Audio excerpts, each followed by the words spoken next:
आज हम बात करेंगे बर्ड-चियरी सिंड्रोम के बारे में, जो एक लीवर का रेयर बीमारी है। ये बीमारी में लीवर के अंदर की खून की नसें जो हृदय की तरफ ले जाती है, जिसको हेपेटिक वेन और इंफीरियर वेना कावा बोलते हैं, उसके अंदर खून की गांठ और सूजन की वजह से ऑब्स्ट्रक्शन आता है, जिसकी वजह से लीवर के जो सेल्स हैं उसमें डैमेज समय के साथ बढ़ता जाता है और लीवर फेलियर की तरफ आगे बढ़ता है। इस बीमारी में पेशेंट्स को बहुत सारे लक्षण रहते हैं, जिसमें पीलिया रहना, पेट में दर्द रहना, बहुत सारी खून की उल्टियाँ रहना और पेट में पानी भरने की वजह से पेट फूल जाने जैसे सिम्टम्स दिखाई देते हैं। ये बीमारी को डायग्नोसिस करने के लिए जो गैस्ट्रोएंटरोलॉजिस्ट है वो रूटीनली सोनोग्राफी और MRI लीवर या एब्डोमेन का इन्वेस्टिगेशन कराते हैं, जिसमें इसे अच्छे से जाना जा सकता है। ये बीमारी एक जेनेटिक कंडीशन की वजह से भी हो सकती है, जिसमें खून की नस में बार बार क्लॉट्स बनते रहते हैं और इसी वजह से लीवर की इन नसों में क्लॉट्स बनते हैं। इस बीमारी के लक्षणों को ठीक करने के लिए इंटरवेंशन रेडियोलॉजी में हम लोग मिनिमल इन्वेजिव प्रोसीजर्स करते हैं, जिसमें कोई भी ओपन सर्जरी के बिना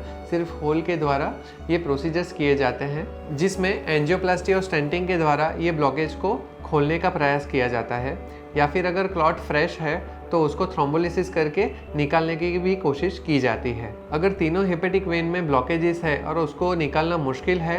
तो एक कॉम्प्लेक्स प्रोसीजर किया जाता है, जिसको बोलते हैं टिप्स या डिप्स, जिसमें एक होल के द्वारा गले से लीवर के अंदर एक स्टेंट से बाईपास क्रिएट किया जाता है। तो ये प्रोसीजर के बाद लीवर का ब्लड फ्लो बाईपास हो जाता है, जिसमें आंत का पूरा ब्लड हृदय की तरफ शुद्धिकरण के लिए आगे बढ़ता है। ये प्रोसीजर के बाद बर्ड-चियरी सिंड्रोम की वजह से जो सिम्टम्स है, यानी कि बार बार खून का वॉमिट होना, पेट में बार बार पानी भरना, ये सब कम हो जाता है और जॉन्डिस का प्रमाण भी कम हो जाता है। इस बीमारी का जल्द से जल्द निदान और IR ट्रीटमेंट से पेशेंट की लाइफ काफ़ी इंप्रूव हो सकती है। अगर अच्छे से निदान नहीं हुआ और सही ट्रीटमेंट ना मिलने पे लीवर फेलियर की तरफ आगे बढ़ता है।